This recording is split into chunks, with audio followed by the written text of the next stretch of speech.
and a good day to you. Here are today's top world stories. Now, New Zealand is a fantastic country, and I really like the folks out there, but the government is actually missing the boat on something, and this is what they're doing. Now, New Zealand is getting ready to welcome its oldest immigrant, someone by the name of Eric King Turner, who is 102 years old, while at the same time they are deporting someone who is 101 years old. Now, this gentleman is a retired chemist from the UK, has a large sum of money, gets an excellent pension, has no assets in the UK, and his son lives in New Zealand and is a resident there. And all this gentleman wants to do is to spend the rest of his days living with his son. But the New Zealand government has said that this gentleman has adequate financial resources to support himself and meet all his health requirements while in New Zealand, but there's no evidence that this applicant could not have continued to live at home without his son, since he did it for many years before. Now, it's a really sad state of affairs, and I really wish the New Zealand Immigration Board would reconsider this because, you know, I mean, when you're 101, all you want to do is be with your children, and when you have left your home country to be in a different country with your son and you can fully support yourself, what's the harm in that? Come on.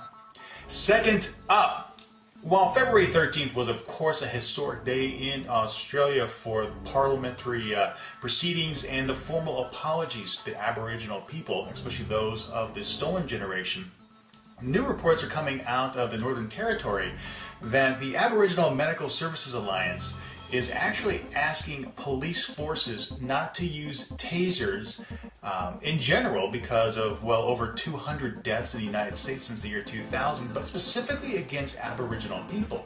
Now, they state that there's a 3 times higher incident of heart and other medical conditions in the Aboriginal community, and these are the exact same issues that come up with taser-related deaths here in the United States.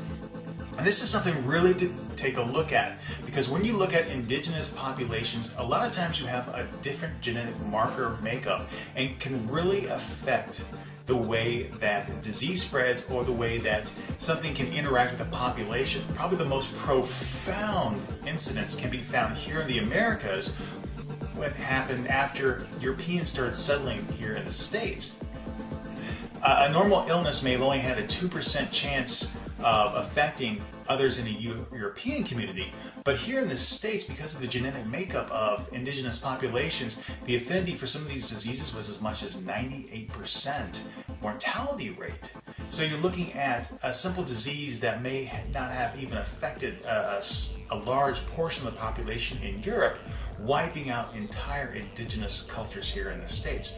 So this is something really to take a look at. There's a lot of medical evidence to back this up, and the use of tasers actually is questionable now because it's really unknown what kind of effects are being had on people with these devices. Now, finally, this is kind of cool, also related to ancient populations. In India, a new 2,500-year-old ruin was found. That's underneath another historic structure. But what's really cool is that this structure is 2,500 years old. They found pottery and other shards, huge gateways and pillars. But this structure is actually about twice the size of classical Athens. So it's really cool. A lot of stuff is going on in terms of researching this.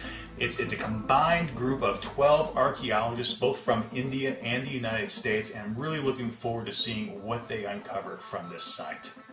As for today's world news, have a great day.